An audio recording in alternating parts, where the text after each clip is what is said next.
Welcome, dear friends, to our next episode of the Breakforth Virtual Holy Land Tour.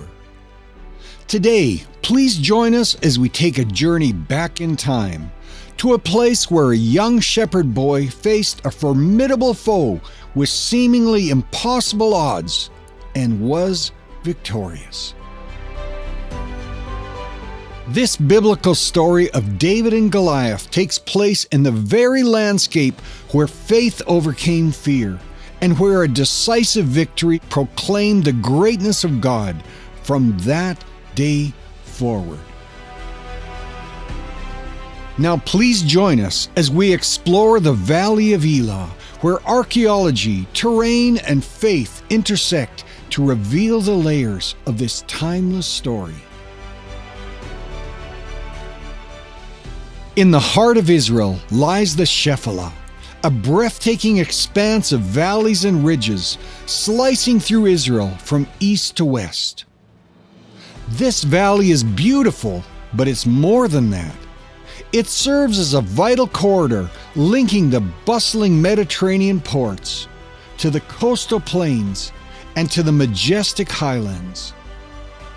Here, amid this dramatic landscape, the fates of empires were forged as it stood as the critical gateway to the alluring city of Jerusalem, as well as Bethlehem and Hebron.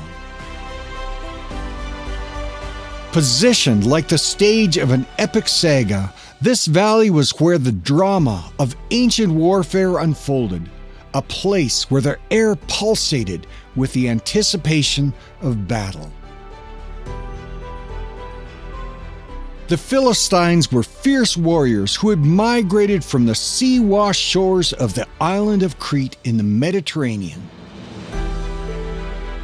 It was on this battleground that the Philistines cast their covetous gaze toward the fertile highlands near Jerusalem and Bethlehem and Hebron. Driven by a fierce ambition to slice through the very heart of the kingdom of Israel, they aimed to split the burgeoning nation in two. King Saul of Israel, keenly aware of the swelling threat from the coast, marshaled his forces to face the threat to his kingdom at the Valley of Elah.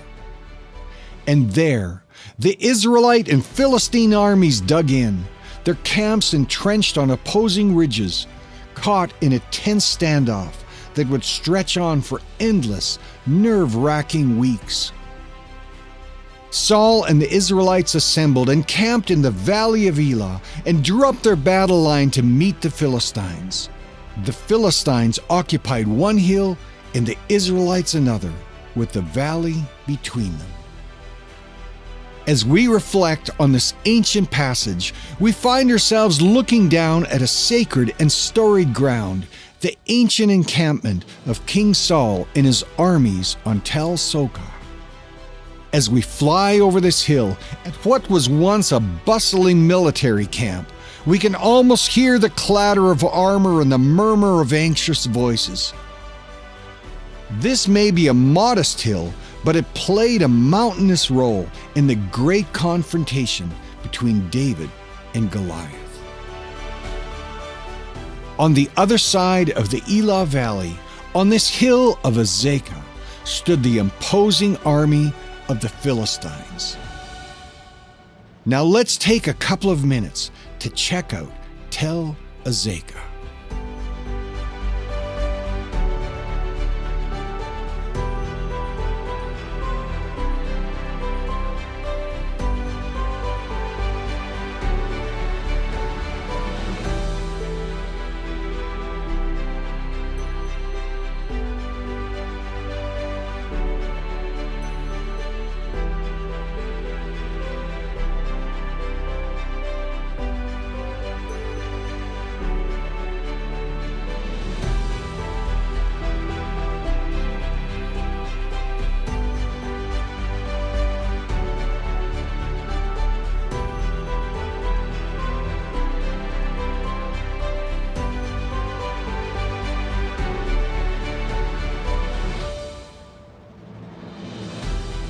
As we stand here on Tel Azekah and look out over the valley, We can just imagine the terror that rose within the Israelites' hearts.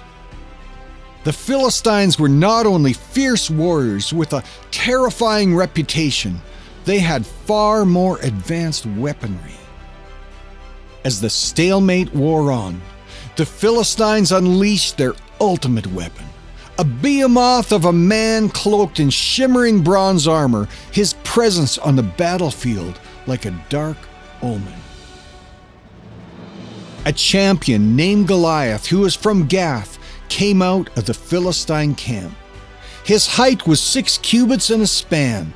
He had a bronze helmet on his head and wore a coat of scale armor of bronze weighing 5,000 shekels. On his legs he wore bronze greaves, and a bronze javelin was slung on his back. His spear shaft was like a weaver's rod, and its iron point weighed 600 shekels. His shield bearer went ahead of him. Day after day, the Israelites watched as this towering figure emerged from Azekah on this side of the valley to mock and challenge them, shaking the very ground with his defiance. This towering giant issued a thunderous challenge that reverberated across the valley. Goliath stood and shouted to the ranks of Israel, "Why do you come out and line up for battle? Am I not a Philistine, and you are not the servants of Saul? Choose a man and have him come down to me. If he is able to fight and kill me, we will become your subjects. But if I overcome him and kill him, you will become our subjects and serve us." Then the Philistine said, "This day I defy the armies of Israel. Give me a man and let us fight each other." On hearing the Philistines' words, Saul and all the Israelites were dismayed and terrified. With these words, the stage was set for a legendary clash that would echo through the ages, a tale of courage and confrontation in the adventurous heart of the Shephelah. Meanwhile, in the quiet hills around Bethlehem, God had been preparing a young shepherd boy for a courageous confrontation in the valley of Elah. The young shepherd had no idea that his years of diligently protecting his sheep with his staff and sling were preparing him for a battle that would echo through the ages. His heart and faith had also been prepared for this day as he worshiped and trusted in the one true God, writing songs of praise that still lift our hearts to our mighty God today. Now imagine young David, tending sheep in Bethlehem, heading toward the battlefield, descending from the hills of Bethlehem, moving with purpose through this valley. Each step, unbeknownst to him, brought him closer to a confrontation that would defy expectations and define his future and the future of his very nation. As you know from the story, young David steps forward to the challenge of Goliath, even though he was disregarded by his own family as well as other warriors. When Eliab, David's oldest brother, heard him speaking with the men, he burned with anger at him and asked, "Why have you come down here, and with whom did you lead those few sheep in the wilderness? I know how conceited you are and how wicked your heart is. You came down only to watch the battle." "Now, what have I done?" said David. "Can't I even speak?" Then he turned away to someone else and brought up the same matter, and the men answered him as before. What David said was overheard and reported to Saul, and Saul sent for him. David said to Saul, "Let no one lose heart on account of this Philistine. Your servant will go and fight him." Now imagine a giant striding forward, his armor glinting under the harsh sun, his challenge cutting through the morning mist. Goliath, a name that has come to symbolize all that is formidable and seemingly invincible. Against him, a boy with no armor, carrying only a staff and a sling, but with a faith as potent as any blade. And here was David, whose courage stemmed from his trust in his mighty God, whom he had worshipped on the hillsides of Bethlehem as he cared for his father's sheep. Now, let's head right down to the ancient dry stream bed of Elah. We're in the dry stream bed in the valley of Elah, where David picked the 5 small stones to do battle against Goliath in the name of the Lord. Here, where we stand, David may have walked, selecting those famous 5 smooth stones from this very creek, each one a testament to his unshakable faith. These stones were more than mere projectiles. They were declarations of trust in a power greater than Goliath's strength. And we read about this in 1 Samuel chapter 17, where they loaded David down with all these armaments, and he said, nah, I don't need that. And so he goes down and he picks up 5 smooth stones. And he says the following, I cannot go in these about the armor, he said to Saul, because I am not used to them. So he took them off. Then he took his staff in his hand, chose 5 smooth stones from the stream, put them in the pouch of his shepherd's bag, and with a sling in his hand approached the Philistine. Meanwhile, a Philistine with a shield bearer in front of him kept coming closer to David. He looked David over and saw that he was little more than a boy, glowing with health and handsome, and he despised him. He said to David, am I a dog that you come at me with sticks? And the Philistine cursed David by his gods. Come here, he said, and I'll give your flesh to the birds and the wild animals. David said to the Philistine with great faith, you come against me with sword and spear and javelin, but I come against you in the name of the Lord Almighty, the God of the armies of Israel, whom you have defied.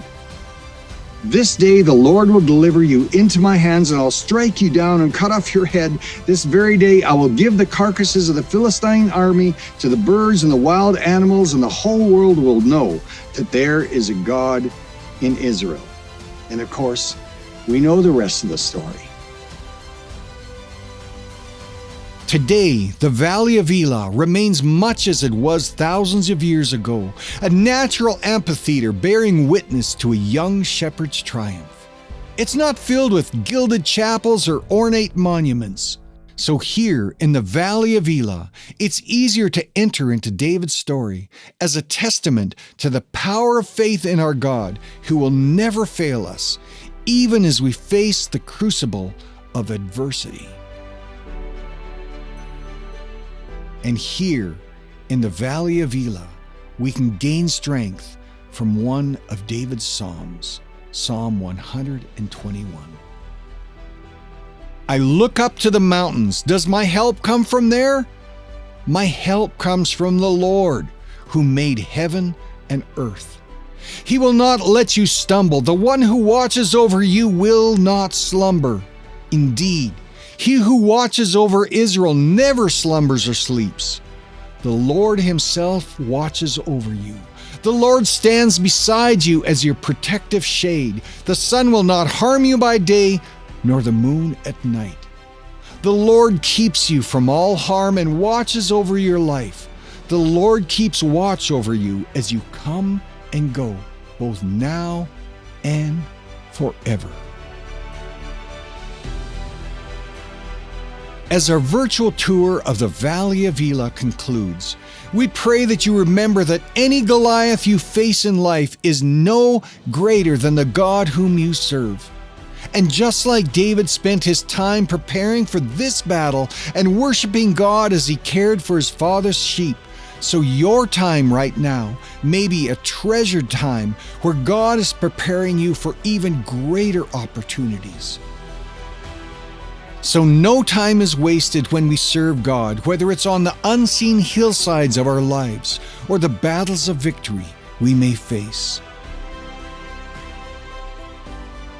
Thank you for joining us on this virtual tour of the Valley of Elah. Until our next episode, may you be inspired in your own journey of faith as you remember that the one true God who went with David also goes before you, behind you, and surrounds you day after day after day.